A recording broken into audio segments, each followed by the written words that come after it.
First things first, I'm Jenna Wolf. That's the Hall of Famer, Chris Carter. We're right off the bat, 320 and down to 350. I just have to let the audience know. Jenna has a batting average every day on the show this week, and the goal is 400 hasn't been done since Ted Williams. Right. 390, that's George Brett territory. 300 gets you in the Hall of Fame. Okay. We're just trying to stay above 200. You were 1 for 1 before the show started because That was 8 seconds ago. You got a joke that I didn't, but I feel like getting his name wrong is a big deal. I mean, that's like the big sombrero. That's like an 0 for 5. That's like getting your name wrong on the SATs, which you get 800 points for. We're going to start over. We started off being like, trying to be like Ted Williams, but we ended up like Ted. Ted the Bear.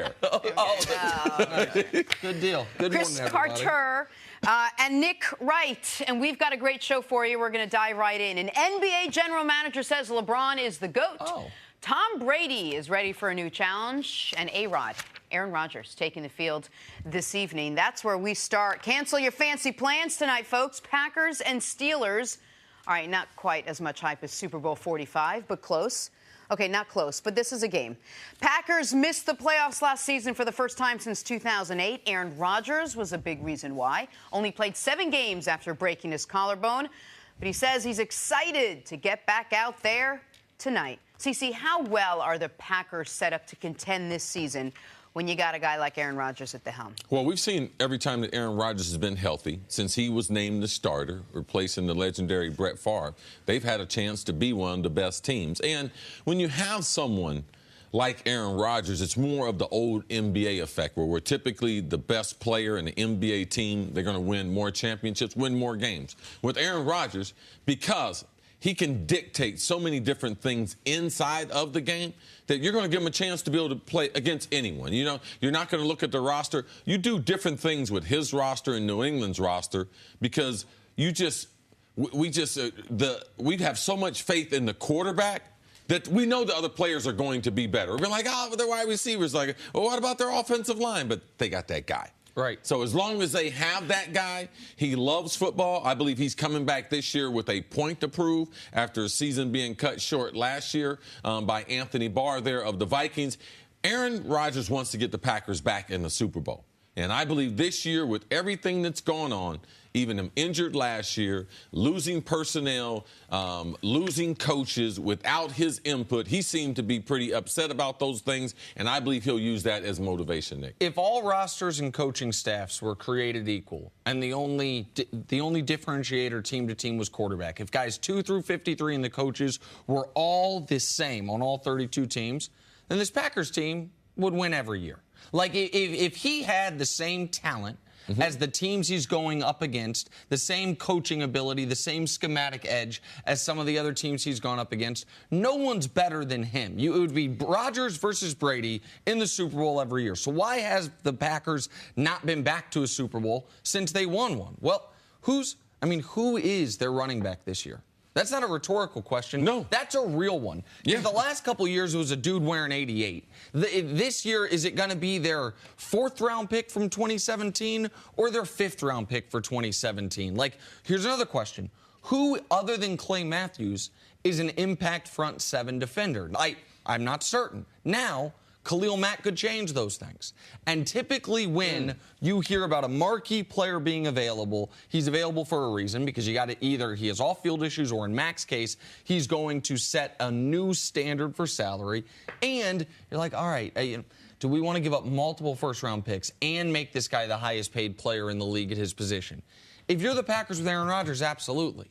Because if you added that type of talent, then they go from being in contention just because they have Aaron Rodgers to being one of maybe the favorite, because they have the best player on one side of the ball and arguably also the best player on the other side of the ball. Why hasn't the organization done more to support him? They know the same thing we know. Why would you say, well, we can contend with Aaron Rodgers, as opposed to, hey, we can win with Aaron Rodgers and, say, a couple of weapons, or a guy like Khalil Mack on defense? Well, their philosophy just hasn't worked. They have a philosophy as an organization. They're going to grow organically, and that means limited participation in free agency and they're going to grow through the draft. They're going to draft players, develop them in-house.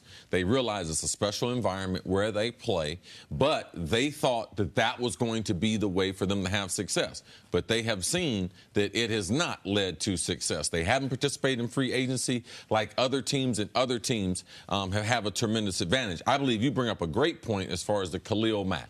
I believe that right now, at this point in Aaron Rodgers' career, Aaron's not 36. He's not 37. He's not Drew Brees. He's not Brady. Man, he's in the prime of his career. They should make a move to be able to change this franchise. And Khalil Mack would be that kind of guy. Because you can't just always just look at Aaron Rodgers, okay, what he can do. You have to look at what's in the NFC, what's in his own division with the Minnesota Vikings, the amount of pressure that they can put on him, the cover people that they have outside. So why don't we get Aaron Rodgers a little bit of help? Get him an elite pass rusher on the other side and get him some type of running game. I mean, their running game has been so pathetic that it's hard to win being one-dimensional. If you look at their leading rusher last year, a little over 500 yards. There's only three teams in the league that were worse than him, and Russell Wilson had more rushing yards than their leading rusher. So it lets you know how bad and one-dimensional Green Bay has been when they take the fields with the best quarterback in Aaron Rodgers. And here's the thing. So he takes over in 2008. Starting in 2009, they make the playoffs every single year until last year when he was injured. So 8 straight seasons in the playoffs, which is one of the 3 longest streaks in modern NFL history. So he takes over in 2008. 2010, they win the whole thing. 2011, they're 15-1 before they're upset in their first playoff game by the Giants. The famous Tom Coughlin's face turned purple on the sidelines of Lambeau. And then the last few years up until last year, I understand why they wouldn't change their philosophy. They said, man, we made the NFC Championship game and lost in overtime to Seattle. How many points did they give? In that one, I think that was 28-22. Yes. Now, they did lose an epic game against Arizona in overtime once, 51-45 in the playoffs. But in 2014, NFC Championship game, overtime loss. The next year, overtime loss to Arizona. That's the famous Aaron Rodgers two Hail Mary game. 2016, NFC Championship loss to Arizona. That's the 44-point game. When you saw Rodgers just have a look on his face on the sideline like, mid-second quarter, oh, it doesn't matter what I do. We can score every time. We're never getting a stop.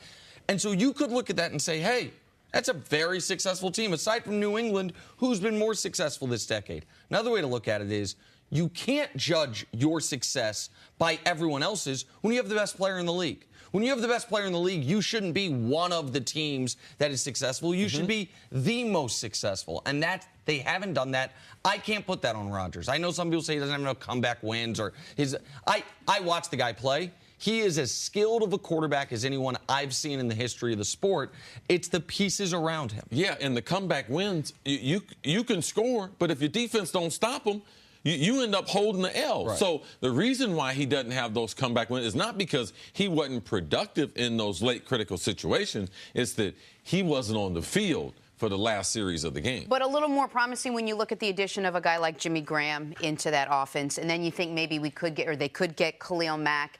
And does that give you a little more promise heading into this season? Well, I mean, it's just a rumor about Khalil Mack. I need to see him in Green Bay. All right, I believe that he can change that franchise a lot like Reggie White, because at that time, they didn't have a franchise quarterback. Reggie changed the culture there, and a lot of guys wanted to go to Green Bay there. Besides the time that Brett Favre, those were the most exciting times in Green Bay the last 30 years. Man, if you trade for Khalil Mack, you get one of the premier rushers on that field in Green Bay that I believe is conducive for an edge rusher. It's a slow surface. It doesn't have a whole bunch of grass on it year-round. So I believe it matches up for how they want to play and with having Aaron Rodgers on the other side. All right. And Jenna, you asked in the morning meeting, you asked me a really interesting question, I thought, which was about, you know I love lists, and you were asking about Rodgers in the Pantheon, because you brought up that Tom Brady, who's considered the greatest of all time, plays in the same era as Rodgers. Chris and I both regularly say Rodgers is the best quarterback in the league. And so why do we not include Rodgers in the greatest of all time discussion? And it's purely because, so who's in that discussion? Brady. How many rings he got? 5. Montana, he got 4. Elway, he got 2. Manning's got 2. Like Peyton, not Eli, of course, even though I guess they both have 2. Yes. Like all Aaron needs is one more. I'm not saying that's all he's going to get, and I'm not even saying he's going to get that. But if he gets one more, once he has the multiple championships, his numbers are so jaw-dropping. He has a 4-to-1 touchdown-interception ratio. No one other than Brady in league history even has a 3-to-1. He has the best pass rating in NFL history by a wide margin. It's just only one Super Bowl and only one appearance. Like, that's the rub with him consistently. I think the biggest indictment against Aaron Rodgers is not about the playoff success. I believe that in this era that you talk about, forget about Brady. Ben's got 2. Eli's got 2. Okay, so there's some other people that have rings that don't have his ability. All right, he needs to win 10 more rings, and he's going to be in the conversation. Coming up, can Sam Darnold lock up the Jets starting job tonight? That's next on First Things First. Welcome back. We're going to get to Sam Darnold in a second, but first, Jarvis Landry continues to make highlight reel catches, diving one-handed grab in practice. Browns are going to win the Super Bowl this year. That's a nice catch by Jarvis. That was it. I don't know if you can tell from that clip there, but it's in the back corner of the end zone. So him falling doesn't matter. No yards after catch available there. Hey, he got the tip of the ball, see? Oh, yeah, you got to catch the tip of it. That's a good catch. Watch the fat, catch the tip. That's a nice grab. Number 80, he has filled the highlights. I like it. I like it. You okay, Jenna? Yep. Moving on to college hoops. Duke freshman Zion Williamson elevates for the chase down block. It was called a goaltend. Still impressive, though. Watch it. How high up he get here? Oh. I mean, that's 12 feet. That's got to be. Like, if you're not a college basketball fan, when Duke is on, you got to turn on the TV this year. This kid is ridiculous. 6'7". I mean, he's 270 pounds. He's explosive. He's a rare. You will not say after watching him you've seen an athlete his size. It's hard to go through basketball history and say you've never seen it, but this guy's a special athlete. And he's not the best player on their team. He's not even their top recruit. He might end up being the best player, but R.J. Barrett, who I think had 39 last night, was the higher-ranked recruit. All right, sticking with the same game, and it's Zion again, this time soaring for the monster put back. Nick, we need to inform the people. What about the kid's name here? So Zion Williamson, what was it? See, his father said? He said. He said you tell him the exact pronunciation because this is your specialty. Yeah, I told you the story. You messed it up. Oh, okay. He said his name is really Zion. It's named Zion. But he said that he heard some people on TV say Zion. He said, that sounds pretty cool. So he would like to have that one on TV. Oh, okay. But his real name, Zion. I would like to have the last 30 seconds on TV back because you did tell me that and I couldn't remember it. By the rim, goaltender. I got it. The emphasis is on the second Jenna's going up, Nick going down. You got it. After a testy and heated week of practice, the Jets will play Washington tonight. We'll see if all that machismo spills over onto the field. Sam Darnold will play in his second preseason game. After a solid debut, Darnold took the majority of the first-team reps in practice this week, looking to solidify the starting job. No pressure, kid. Just save our entire franchise. CeCe, what do you hope to see from Sam Darnold in his second preseason game now? What you want to continue to see is they're going to expand the playbook, all right? And I've been following the story real close as far as the practices, charting what he does in practice. And for a young player, he's very, very accurate. And he doesn't throw the ball where the defense can get their hands over it, so potentially turn it over. So those are the things as we continue to grow. Watch him because they're going to put more pressure on him in tonight's game. There's going to be more blitzes. He's going to see some different looks and see, does the defense get their hand on the football? Are there potential turnovers? Because that's where young players kill you. You can live with missing a guy. You can live with even some bad assignments. But turning the football over, and you don't want to see a young guy trying to do too much and end up forcing turnover. So that's what I'll be watching tonight's game. I believe he will be the starter in week number 1 based on how he's dominated the practices. And we heard yesterday what glowing remarks Josh Norman had after the joint practice coming from Washington. Very impressed with the young quarterback. I'm glad you keyed in on the interceptions or lack thereof, tipped balls, things where it could be super negative plays, because that was his problem his last year at USC.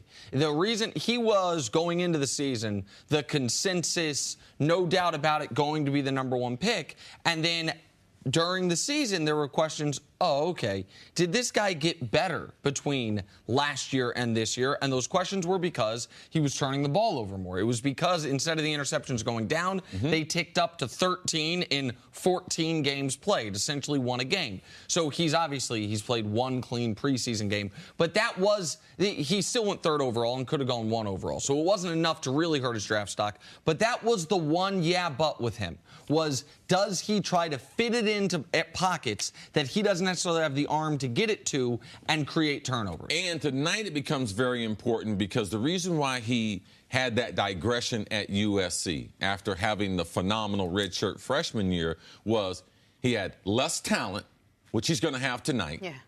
All right? And also, they start putting pressure on him, so then he started trying to do more. Can he still play within the confines of the offense? And if he feels like he's undermanned, if he feels like they're behind in the score, does he revert back to what we saw at SC? Those are the things that are really important going forward. And unlike what's happening in Cleveland, it feels as though the Jets want him to be their starter right out of the gate to start with him. He's in pole position.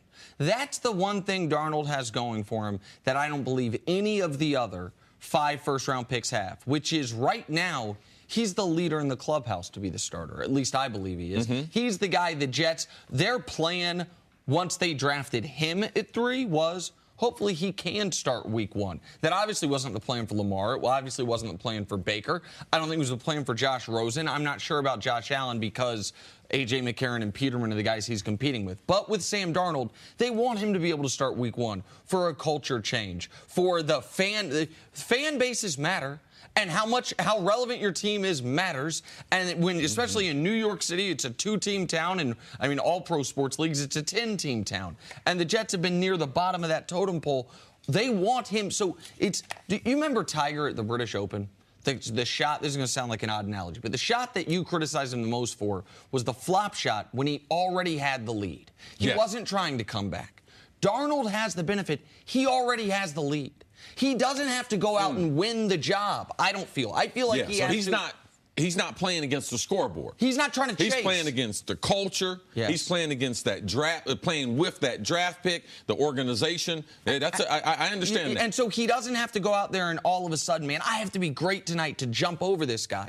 I have to play a clean game and play well to make sure someone doesn't jump over me. That's the situation that I think Darnold finds himself in. They've pushed him to do that, giving him first team reps in practice, whatnot, and really pushing him, starting him tonight. And we haven't heard that much about with what's going on with Teddy Bridgewater. It looks like all signs point towards, as long as he does what Nick says and plays clean game tonight, leading towards the first game of the season. Yes, and we tend to not look back on the first week of camp where he missed some time. Right. So Sam has put himself in good position, and this is not like Buffalo.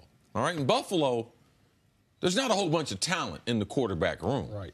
So for me, Josh McCown is not one of my favorites as a starter, but as a backup, a guy who can mentor and get a young guy ready, I think he's one of the perfect fits. Now, Teddy Bridgewater still believes he has a lot of football left in him, so Teddy's there trying to prove himself. So I believe there's a good pull there with the Jets. The thing that I get concerned about is you have to know where you are. And this Jets team, and Todd Bowles, they're going to be a defensive-dominated team. That's why the turnovers on this type of team. Remember Mark Sanchez when they started playing, when he was successful. Now, he was never going to be a star quarterback. He didn't know that.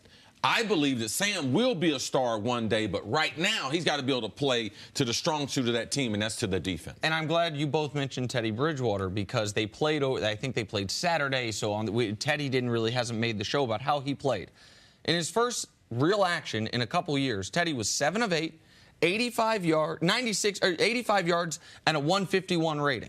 He played in a couple series really well. Yes. So but he isn't the future. Darnold is. But Teddy could be playing for 31 other teams. Watch Darnold tonight. Also see if Teddy can put together back-to-back good games because there will be a quarterback injury.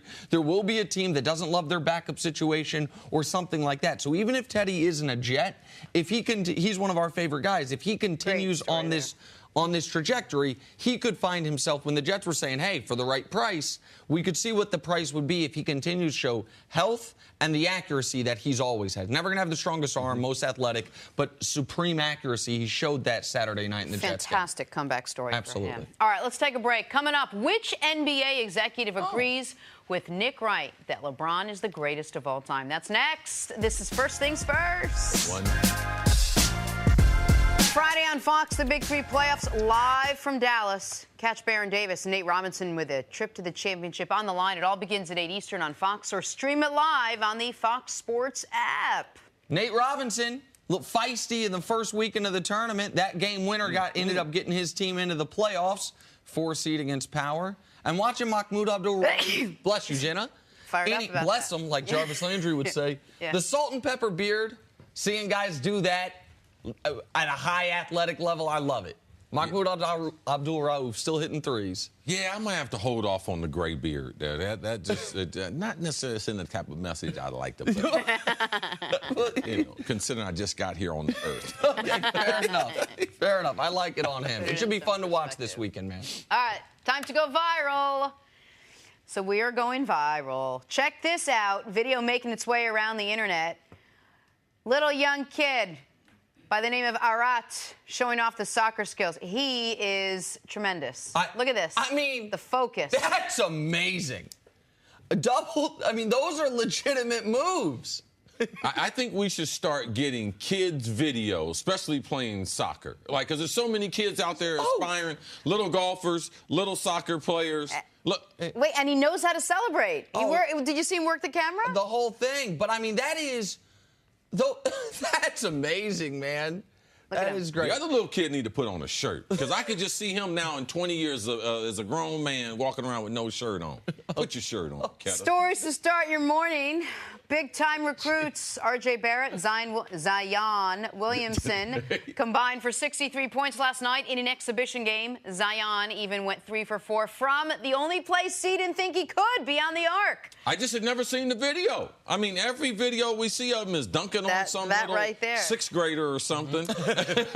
We saw him taking off on the free throw line at a Duke practice 2 days ago. But yes, it's great to see that he's got a jump shot. This Duke team is going to be exciting to watch. And, by the way, they had all 3 top 3 recruits in this class. Cam Reddish didn't even play.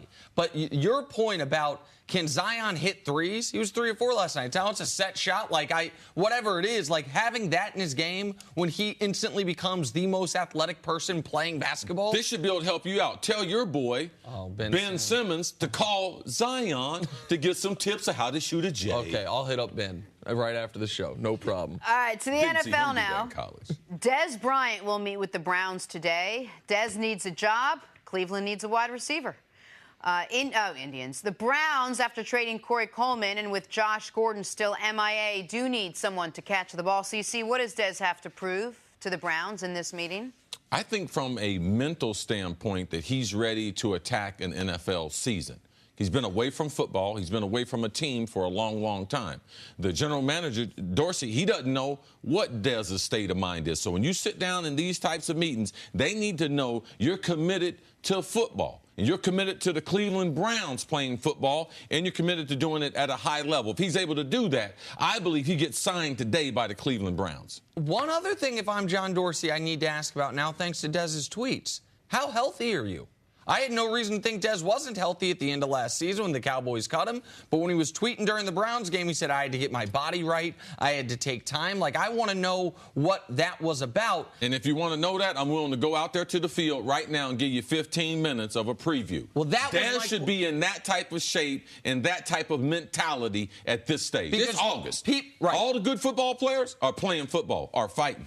All right, speaking of which, more training camp brawls. DeAndre Hopkins kicked out of practice after fighting with Niners safety Jimmy Ward. They will both practice again today before facing off on Saturday. See, we've seen a ton of these preseason brawls already. Is this out of the ordinary? It's out of the ordinary because we see more joint practices. That's why you're going to see more fighting. You're always going to be in competitive situation with DBs, wide receivers. As we've seen most of the fights, All right, that's what they've been recently. Typically, years ago, most of the fights were with all the big people, all right? Offense and defensive linemen. Now you see these guys on the outside talking a lot of trash, and then it gets combative. I don't like seeing it because it doesn't make you a good football player. Just because you can fight, that had nothing to do with how good you can play the game. And I'll say this, knowing Nuke a little bit, DeAndre Hopkins, it's out of the ordinary for him. He's not a guy that I have a lot of familiarity with him fighting like this. Yeah. So I don't know what happened. It looks the reason why he was upset was he got a hand to the face. He got his helmet ripped off, yeah, right? And there's a thing that we say, as a wide receiver, I'm not going to hit you in your head. And as a DB, you shouldn't hit me in my face, especially coming off the line of scrimmage. That's why his helmet was knocked off, and that's why Nuke retaliated. Well, good insight, see. All right, you finally. Hit me in my face, it's on. Big, we'll keep that's my money maker. Nick, you and I should keep that in mind. Don't hit Chris in the face. Nope. Finally, big praise for a Cowboys wide receiver. Jerry Jones says that Tavon Austin brings, quote, Michael Irvin-ish energy to the Cowboys. Yes, that Michael Irvin. See, first, what was your reaction to this comparison? Well, first, Jerry, I do appreciate it. But Michael Irvin is a rare leader. Now, people might question, like, is he a good leader? On a football team, Michael Irvin is a hell of a leader, and you want him on your football team. Not only because of his passion for the game, Michael has a really high football IQ. And Michael is an encourager to the offensive linemen. He can be a distraction to the quarterback. Troy Aikman and him had a good little relationship where Troy let him know as far as, hey, you can only push me so far. But their relationship, they pushed each other to be great. Emmett will tell you that Michael was a tremendous influence on his ability to be a great Cowboy. So Tavon Austin, I've been knowing Tavon since he's not a great leader. Now, he's a chatty guy. He's a small little guy that you want to have on the team, but he is not Michael Irvin. I mean, Michael Irvin, I tell Nick all the time, if I'm getting a wide receiver group together, you want it like a basketball team. Michael Irvin's like a small forward. He can be like a power forward. If we want to play small ball, Mike can play center. If I need him to play the point, Mike can do that because he can run inside routes. He can run outside routes. Michael, not great speed, but could get deep. So, no, Tavon, Jerry, like. And here's the other thing. It is hard to be that type of leader and bring that type of energy to a team if you're not a great player. It's not impossible, but it is very hard. Now Irvin, I think he is almost historically remembered even greater than his numbers would suggest because he did all these other things. Because he was the heartbeat of one of the greatest teams we've ever seen. Like Emmett was, you can argue, their best player. Troy's their quarterback, and but Irvin was the emotion. Here's the thing with Michael Irvin, and which is why we got to be careful with these types of comparisons. Because of Michael's off-the-field stuff and the fur coat and the drama when he was there, some people have that in their mind about him, as opposed to on Thanksgiving in, I think, 95 with the jerseys with the stars on the shoulders, the triple tap to himself in the end zone as a part of a huge win against, at the point in time, the best team in the NFL, the Kansas City Chiefs. There are so many moments when Michael Irvin came through for that team on the field and on the sideline, getting guys mentally prepared. It's hard to do that. In the NBA, you can lead from the bench. In the NFL, you can't lead from the bench. There's too much action. There's too many plays on the field. 70 plays offense and defensively every game, at least 20 to 25 special teams plays. If you're not in the action, it's hard to have a speaking role as far as what is going on in those games. Was Jerry Jones speaking about something other than just his leadership? Where does Tavon Austin fit into the Dallas Cowboys roster? Well, this is a strange thing about Tavon because he's always been a change of pace, a guy out of the backfield. He is not your standard wide receiver.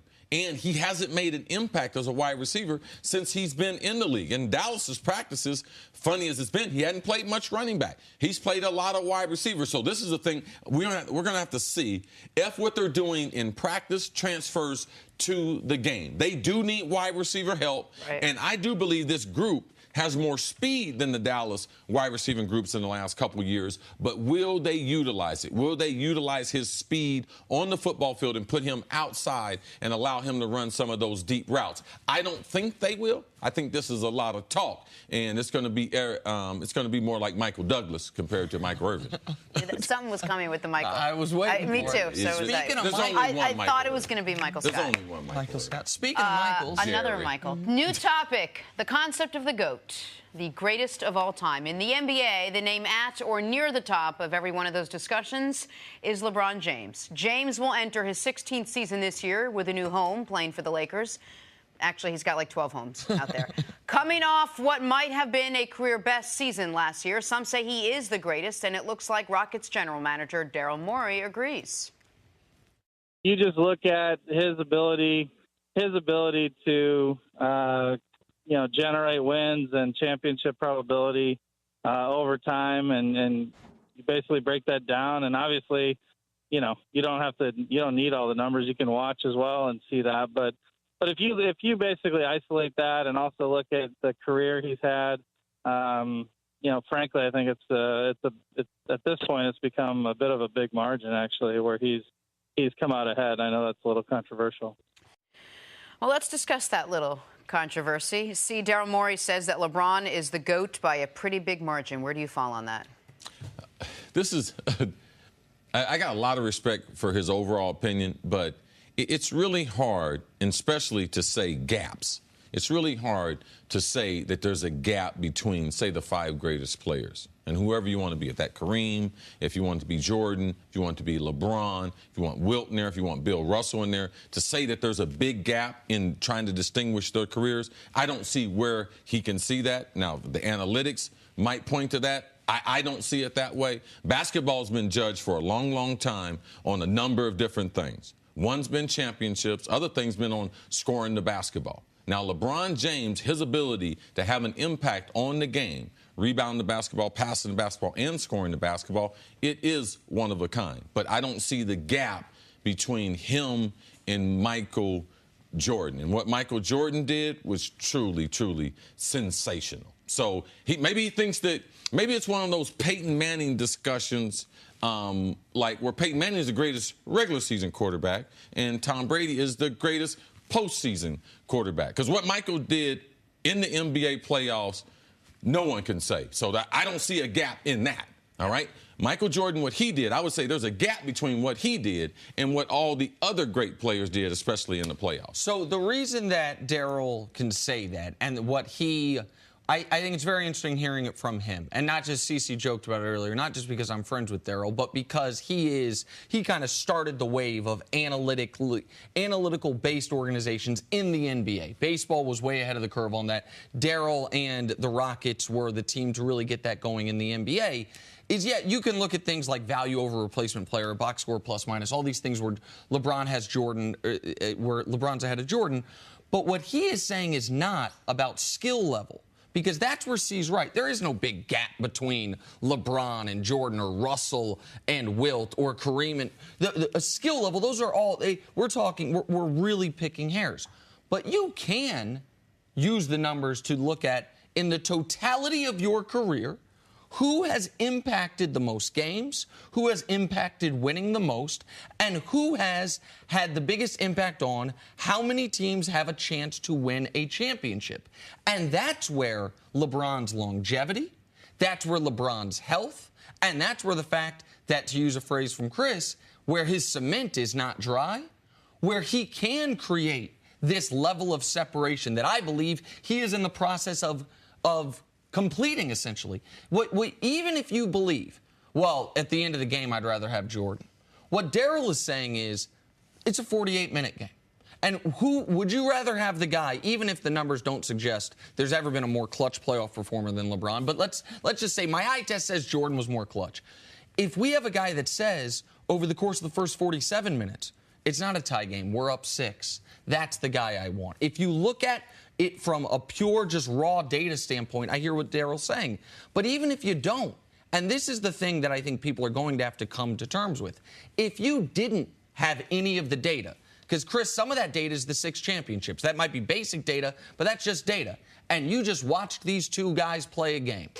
Who do you think you would say is better? The guy that's bigger, the guy that's stronger, the guy that's faster, the guy who can jump higher, or the other guy? So without any data, LeBron probably wins the eye test. And then the data also all supports him. Like, does that weigh anything to you? Well, I watched Michael Jordan. I watched him shut down the greatest scorers in the game in his era. All right, so not only was he sensational on the offensive end, on the defensive end, Michael Jordan was a special basketball player. And on the offensive end, even though the game was totally different, the hand check and the physicality, Michael Jordan would score 38 points a game in this NBA. All right, so I just don't see it. All right, to me, it's like ice cream. All right, who's your favorite? All right, I'm just not going to continue to have this debate because one guy's got 6 championships, got 6 MVPs, and a sensational basketball player, and sensational at almost everything he did. Now, Nick say, well, the three-point shot. Well, if he had to shoot the three-point, just like everyone else's game grew through the years, Michael Jordan's game would have grown. LeBron, if he had played in the 80s and 90s, he wouldn't have been shooting threes. You know the reason why? Because the game didn't require that. Agreed, but here's the thing, and I didn't bring up the three-point shot because I actually agree with that point. I think Larry Bird could have been, you look at his volume three-point shooting, it doesn't even match up to, I mean, pick almost anybody that's J.R. Smith's, but we know how good of a shooter Larry Bird was. But what I think is important is that we don't only do that one way. And if people have brought up hand checking as if it was a lightsaber. I hear people bring up hand checking as if that was the one thing that there's like the dead ball era in baseball, pre-hand checking and post-hand checking. And if hand checking has the impact that I hear people insist it would make, people have to recognize the 6'8", 270 guy right there, he gets the hand check as well. So we can't say Jordan was this amazing defender and he had to go against hand checking and then not say, but Jordan got the benefit of the hand checking. LeBron's not as good of a defender. No, we didn't say he got the benefit of the hand checking. That was part of the game. The game was far more. You could steer a guy to a point on the court. Right. Yes. And Michael Jordan was great at it. It's not like I'm guessing that he was great. Like, he was great at it. That's why he had all the first team, all NBA. And it was Defensive Player of the Year, and there's no doubt about that. And it wasn't because of hand checking. It was because he was a great defender. Okay, but you said without hand checking, Jordan averages 38. Well, I'm just saying if you transfer what he would do as an offensive player playing in this NBA, he would. Of course his offensive game would be better. My point is the big, strong guy right there, if he's defensively allowed to do the hand checking himself. And one other thing I have to say, because all of it, this has become a new in vogue thing, to discuss LeBron as a greatly inferior defender. When we do know that Jordan's teammate, his entire run, was arguably the greatest perimeter defender ever. No, he had 2 of the best defenders For the second half, he had Rodman. I know, but he had Pippen throughout. So, Jordan didn't... Most often, the best player on the other team was getting checked by Pippen. Right? Unless it was It wasn't consistent. They rotated between the 3 of them. Ron Harper, and that's the reason why they were so good. Ron Harper, at the point, would rotate. They would switch off, the way Golden State does now, between Ron Harper, Jordan, and Pippen. And if you wanted to do a pick and roll with Rodman, they would throw Rodman, and they would all switch. And that's the reason why they were very, very unique. Well, we got to the bottom of that, finally. Yeah, that's Daryl. Appreciate it, Daryl. Coming up. Off the show. Who do we kick off the show? We got a list. Kicked off Dwight Howard is off. Dwight Howard, bam, he's banned. LeVar Ball is off. It's not Daryl's fault. He was asked the question. He gave an honest answer. And now Daryl's off. All right, coming up. Okay. Can Deshaun Watson replicate his magic in year 2? That is next on First Things I got another analytics. Here on First Things First, it's a miracle. Former head coach Eric Mangini joins the show. Let me explain why. He has tried over 300 times to get here over the course of the last week. He has missed 299 times. Got here just in time for this, Coach. Got it fresh off the presses. This is the most exciting part of my week. See what that is? That's every NFL regular season game. Week 14 in about 2 minutes. He's got his picks, so it's a lot. Vegas, listen. Hey, Vegas. Welcome back. Good to see you. Anyway, after much trouble traveling, we're happy to have you here, Coach. All right, good time to be in Houston. Astros are your defending champs. Rockets almost beat the Warriors, and Deshaun Watson is back. The Texans' prized quarterback lit up the league for a month and a half last year before tearing his ACL in practice. This year, increased role, increased expectations. Here's Deshaun Watson on what has changed entering year 2. Just the knowledge of the game and knowledge of the system. So I'm a lot more comfortable, light years more than last year. And I'm still learning, still growing, and still putting the pieces together. All right, Coach, how are you going to define success for Deshaun Watson now? He is coming off the injury, but there are a lot of expectations sort of thrown at him as he starts this season. Well, he said it the best. He's learning and he's growing, so it's going to be interesting to see how much he's learned, and we know that he can make all the plays when things break down. He can improv. He does all those things really well. How well can he operate within the system? How well can he operate within the pocket? And that doesn't mean you don't take advantage of his ability to move and his ability to make those off-timing plays. But what can he do down in and down out? And there's a whole lot more tape on him than there was a year ago. I'm interested to see, too, what the staff does, because they adjusted to him to some degree, but now they've had a year to plan and put together his best system. So what have they done offensively as a staff? What has he done to become more proficient in the pocket? And then where is he coming off the injury? We talk so much about Carson Wentz and him coming off the injury. He's coming off a substantial injury, too. So how does that affect the way that he runs around? And so you mentioned they now have tape on him because he got hurt right around the time that we typically see when rookie quarterbacks play really well that first month of the season. Once you have 5 or so games of tape on a guy, that's when we often see something of an in-season regression, right? And so he never had to deal with that. We saw him at his absolute apex. His last game, threw for 4 touchdowns. The game before that, 3 touchdowns. The game before that, 5 touchdowns. And then he got hurt in practice. So as a defensive coach, what are those types of things with a rookie quarterback, once he's been in the league a month, that you're looking for to then exploit? Like, what weaknesses, what are you pulling on? Well, you're identifying what schemes other people did that he had trouble with. And you're identifying what ways people kept him in the pocket that were most effective. And every quarterback has a fingerprint. Every offensive coordinator has a fingerprint. And defensive coordinators go through and you identify what their tendencies are and their default tendencies are. And then whatever weakness they have, you attack, and you see whether or not that guy has a second pitch and can actually adjust to it. And the good ones can, and the other ones, they just keep banging their head against the wall. Yeah, one thing I would start doing is I would try to attack that offensive line. They don't have a good running game and consistent. You don't know if the coach is committed to the running game. So as a defense, yes, I've seen this tape. I'm trying to take them out of the things that I know that they like to do. And the reason why young quarterbacks, they hit that wall as far as growth is because they don't have a changeup. Like the offensive staff is trying to figure out, man, what are two or three things they do well?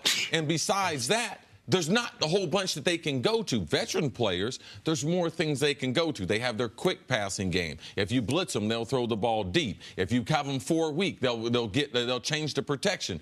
When you're a young player, you don't have all that volume of knowledge and everything. So it's going to be interesting to see the first month of the season. Can they protect them? Because neither one of their tackles, I believe, is the type of tackle that you want behind Deshaun Watson. And also from a defensive standpoint, I wouldn't play him a bunch of man-to-man. You see a lot of those big plays he made last year, man-to-man down the field with 2 guys who can really, really run. So I'd mix it up, have some zone blitzes, but I wouldn't play a whole bunch of man against him, and I would stop him from running the football by not playing man either. Take a step back. Why did we all fall in love with Deshaun Watson so quickly last year? He played a handful of games, and everyone has already anointed him a success in this league, which we're very usually hesitant, at least these two are usually hesitant to do early on with young quarterbacks. Well, I was hesitant as well, and that offense also was struggling. I mean, struggling might have been kind before Deshaun Watson got in, and then he was so electric, and he made plays that when you sit back and you watch it, even from whether it's a fan perspective or from a scheme perspective, they're still really special plays. And when you see it happening multiple weeks in a row, it stops being something that's a fluke. Yeah. And it starts being a real problem that you're going to have to deal with week in and week out. And I remember doing him in the draft, and I didn't know how well he was going to develop as a passer, but he is special with the ball in his hand. I know we talk about Lamar Jackson.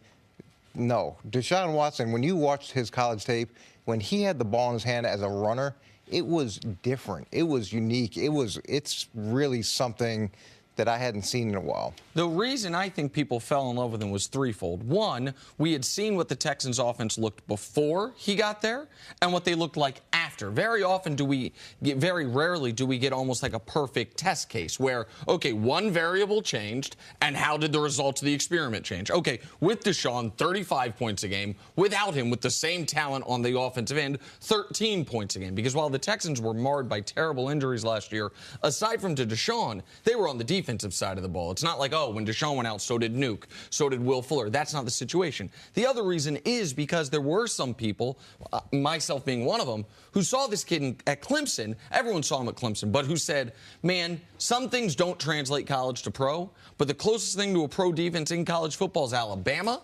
And I watched him beat up Alabama in consecutive national championship games. So there was some confirmation bias. But if I may ask you guys a question, because you mentioned the offensive line.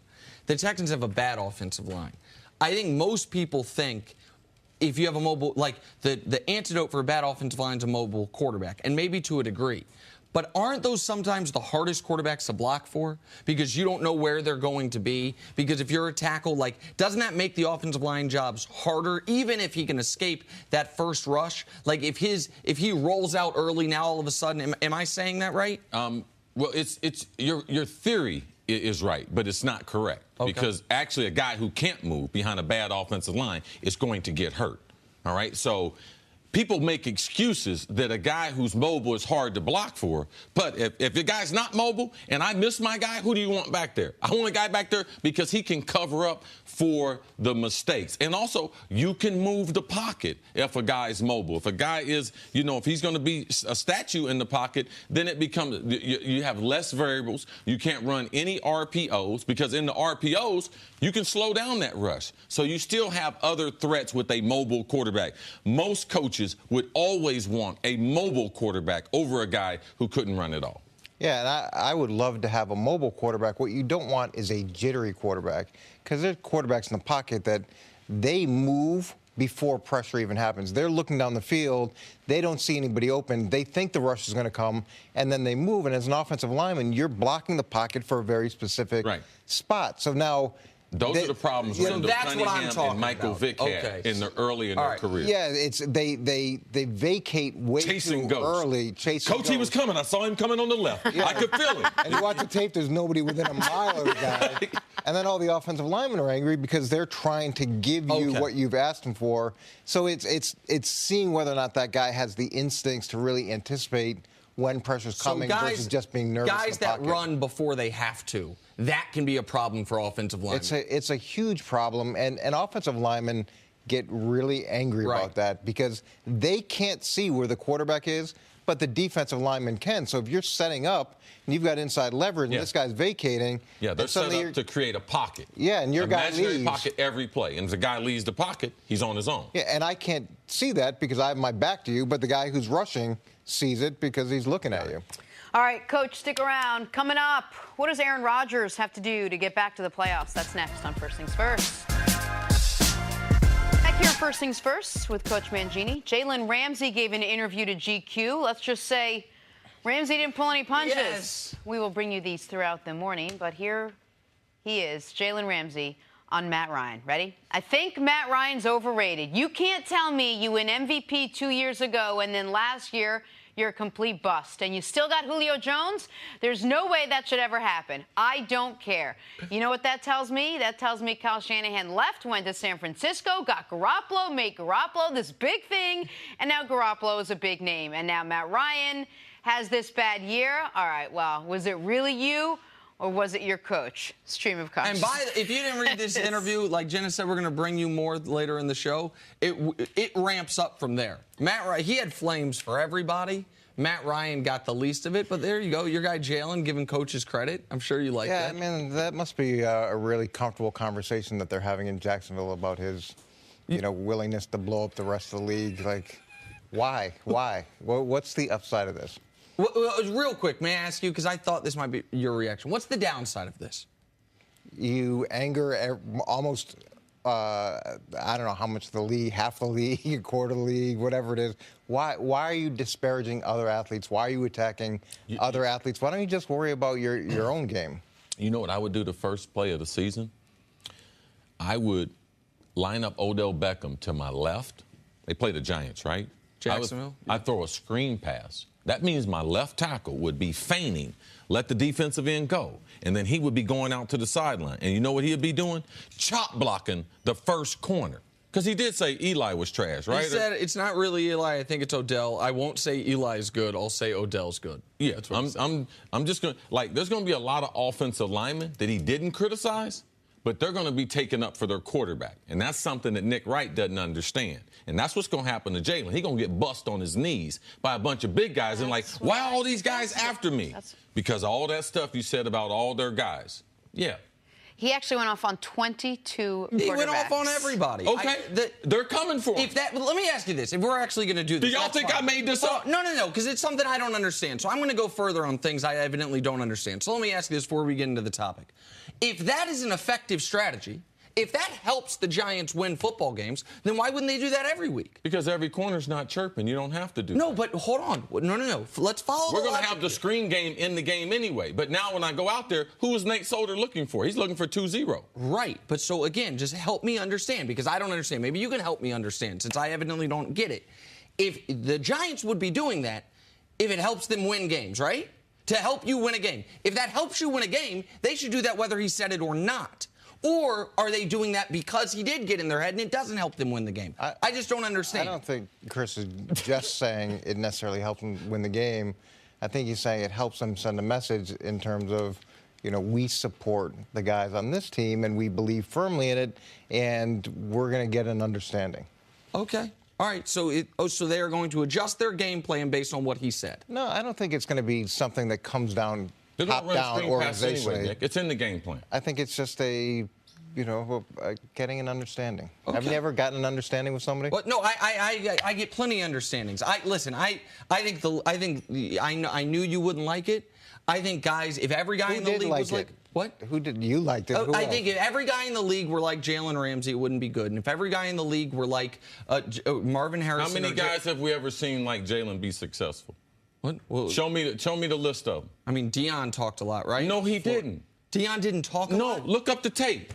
Look it up. Deion didn't do stuff like this. Deion talked about his ability.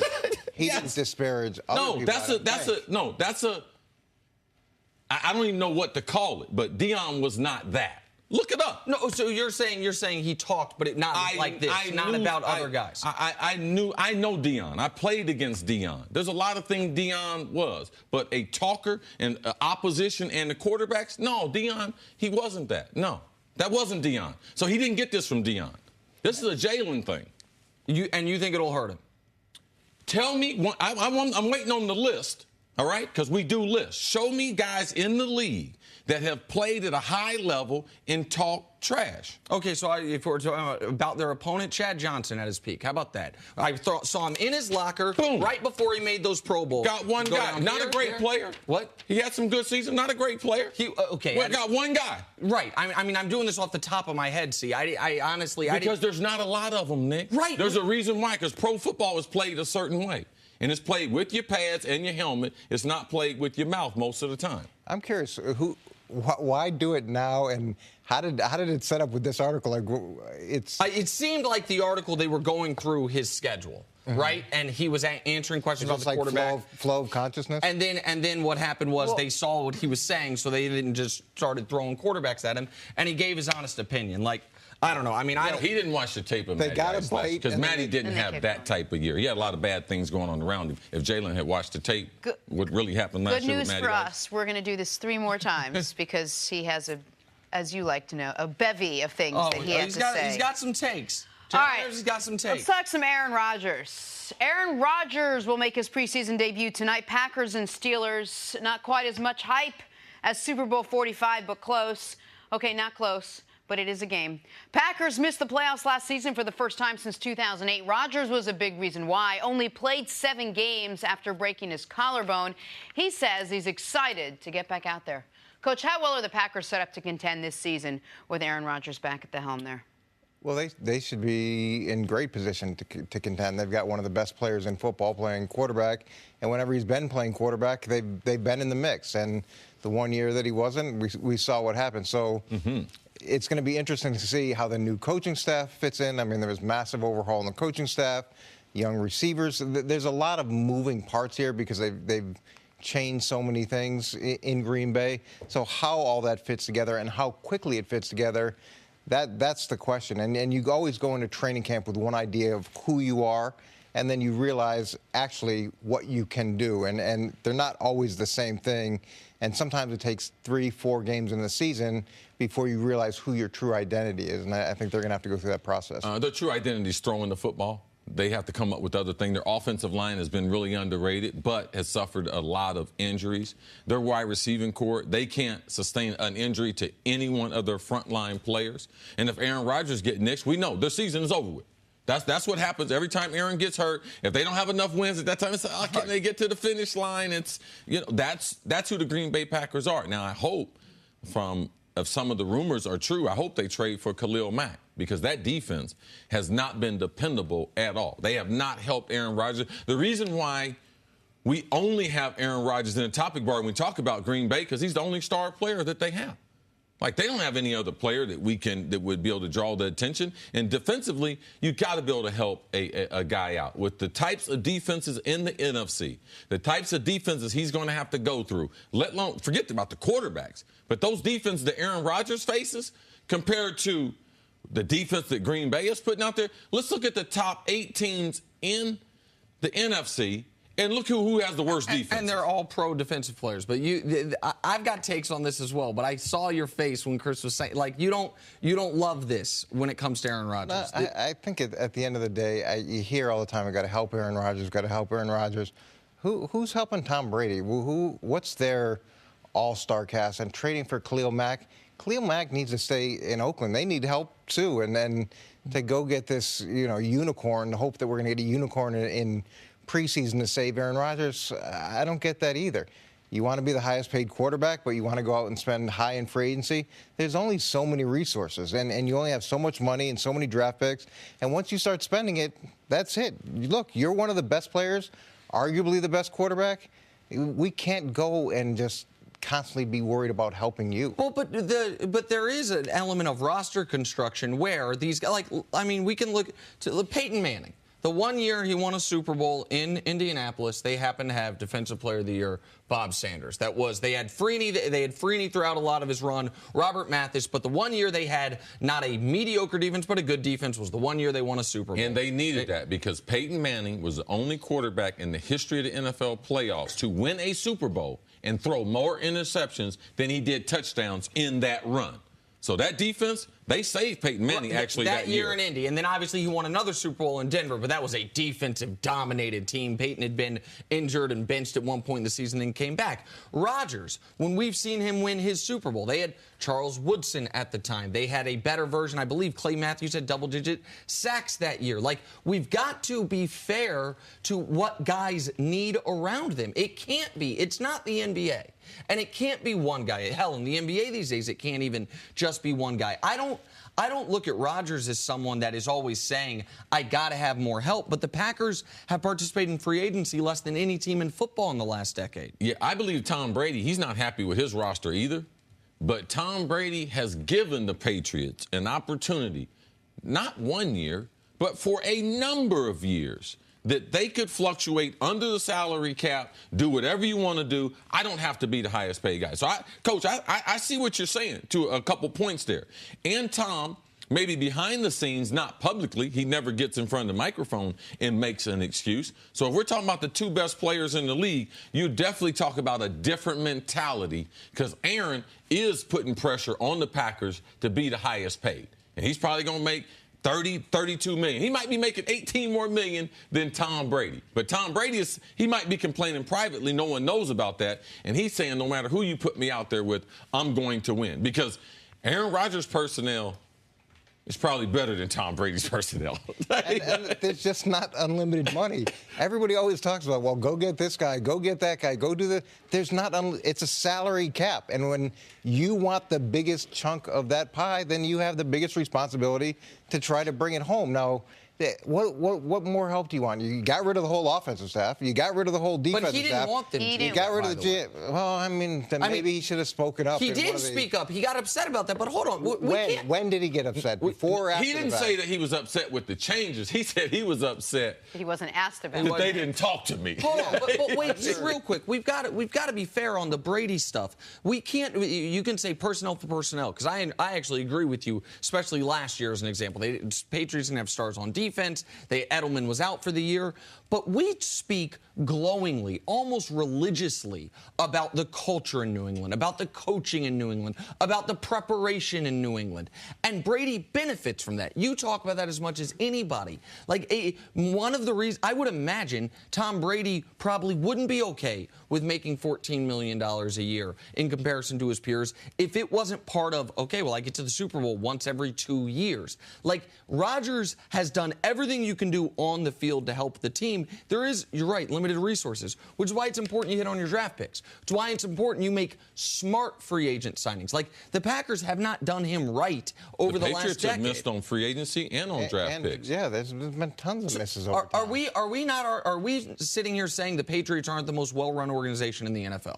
Aren't they? They don't pick the best players. They don't draft the best. No, absolutely. Well, then they must develop the best. They must do something because we talk all the time about the culture. They played situational football better than anyone, and they got the best quarterback. And look, nobody's 100% in the draft. No one's 100% in free agency. I forget the guy from the Ravens that they had brought in. Adalius Thomas. That was a huge miss in free agency where they went out and spent a ton of money. So nobody's perfect, but whatever you have at the end of the day, you got to figure out how to make it work. And by having massive overhauls to coaching staffs and GMs and wanting to be the highest paid player and calling your guys out, that's not necessarily conducive to moving forward in a positive, consistent direction. Thank you for listening to the First Things First podcast. Remember, leave us a review and tell us what you think. Subscribe to the podcast on Apple Podcasts and catch us on FS1 Monday through Friday, 6:30 a.m. Eastern. For Chris Carter and Nick Wright, I'm Jenna Wolf. So long, everybody.